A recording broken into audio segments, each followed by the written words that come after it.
Hello dear students, so welcome to our channel career mentors. And आज हम लेकर आ गए हैं मोशन का 5th लेक्चर बच्चों। ठीक है। सो बच्चों, लास्ट क्लास में हमने कुछ इंपॉर्टेंट ग्राफ्स के बारे में हम लोग बात कर रहे थे, जिसमें हमने 2 ग्राफ पढ़े थे। फर्स्ट वन हमने बच्चों पढ़ा था distance time graph, and second one हमने बात की थी स्पीड टाइम ग्राफ के बारे में। ठीक है। इसके अंदर हमने 2 टाइप से हमने फिलहाल बात की थी। एक तो यहाँ पे डिस्टेंस और यहाँ पे ये स्ट्रेट लाइन अगर आती है बच्चों तो वो क्या शो करती है हमको, यूनिफॉर्म मोशन। अगर इसी के अंदर इस टाइप से लाइन अगर आ जाती है तो ये क्या होती है बच्चों, नॉन यूनिफॉर्म मोशन। इसके बारे में हम पहले ही बात कर चुके हैं। फिर हमने स्पीड टाइम ग्राफ के अंदर हमने कुछ ऐसी बात की थी, यहां पे बच्चों स्पीड और यहां पे टाइम। ये स्ट्रेट लाइन अगर आ गई इसका मतलब uniform speed, and important thing acceleration is 0। ए कितना होता है बच्चों, यहां पे 0 आ जाता है। ठीक है। चलिए अब एक और बात, एक चीज बताई थी मैंने आपको सेकंड लेक्चर में, इज इट कंपल्सरी कि किसी भी बॉडी की इनिशियल वेलोसिटी 0 हो? क्या ये जरूरी है क्या? आंसर है नहीं। ठीक है। चलो इसके बारे में अभी फिलहाल बात करते हैं।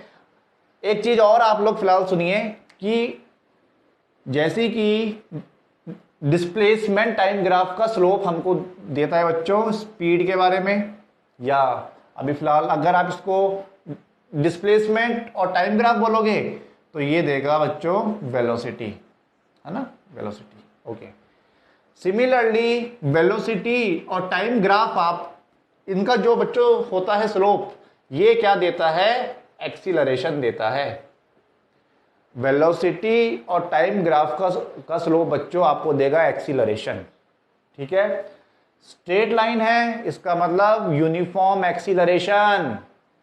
सर ये तो आपने पढ़ाया ही नहीं। अरे है ही नहीं कुछ इतना कुछ खास पढ़ने का, तो सुनो। यूनिफॉर्म एक्सीलरेशन बच्चों वो एक्सीलरेशन होता है जिसके अंदर किसी भी बॉडी की या किसी एक बॉडी की वेलोसिटी यूनिफॉर्मली चेंज होती है in equal interval of time. फिर से आप समझिए, किसी भी ऑब्जेक्ट की वेलोसिटी यूनिफॉर्मली चेंज होती है in equal interval of time. Equally change होती जाएगी और टाइम इंटरवल भी हमारा इक्वल रहेगा। ठीक है। अगर यही ग्राफ अगर हमारा कुछ इस टाइप से आ गया, इधर देखिए सामने इधर, है ना, इस टाइप से, या फिर इस टाइप से, इसका मतलब क्या हुआ, इसका मतलब क्या हुआ कि velocity of the body non uniformly change हो रही है। और ऐसे भी आप बोल सकते हो अनइक्वल चेंज हो रही है in equal time interval. Sorry, unequally change हो रही है in equal time interval. Then वो बॉडी का एक्सीलरेशन कैसा होगा बच्चों,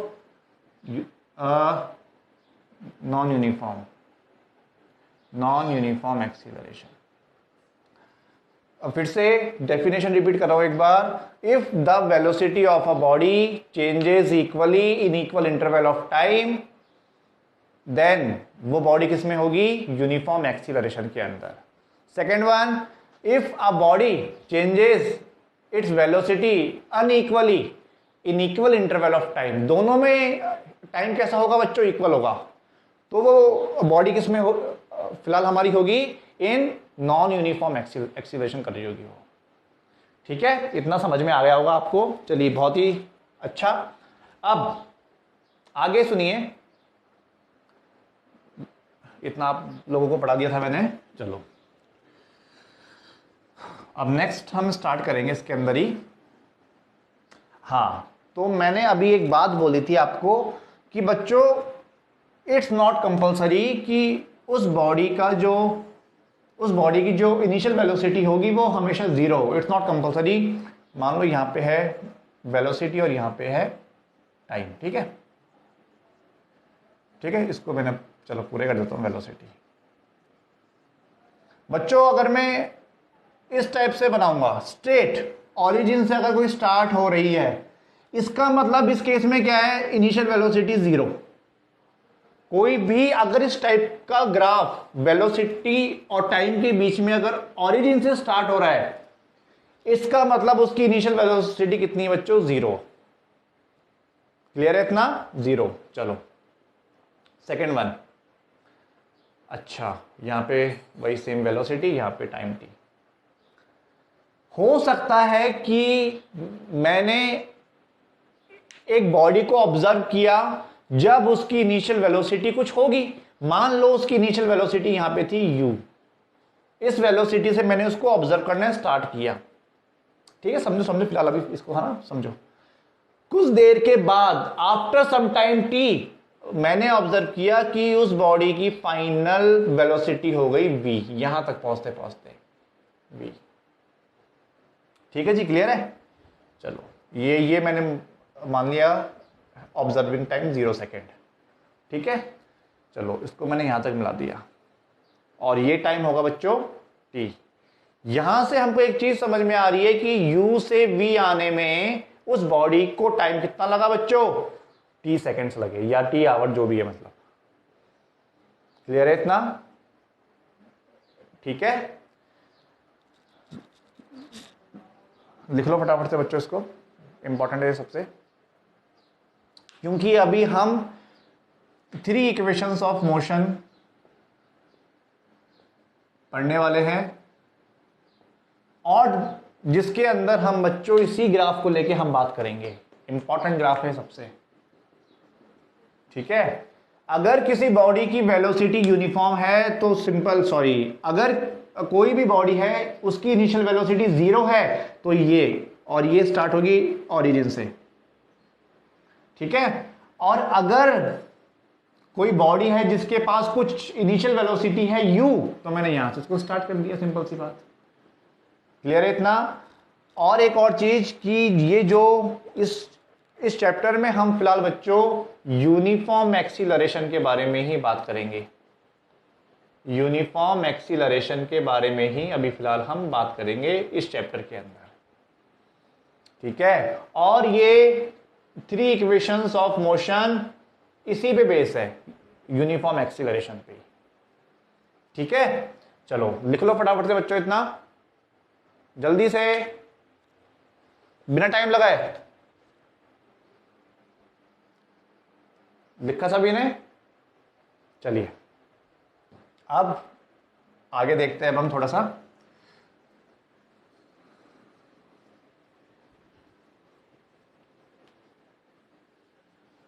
ओके,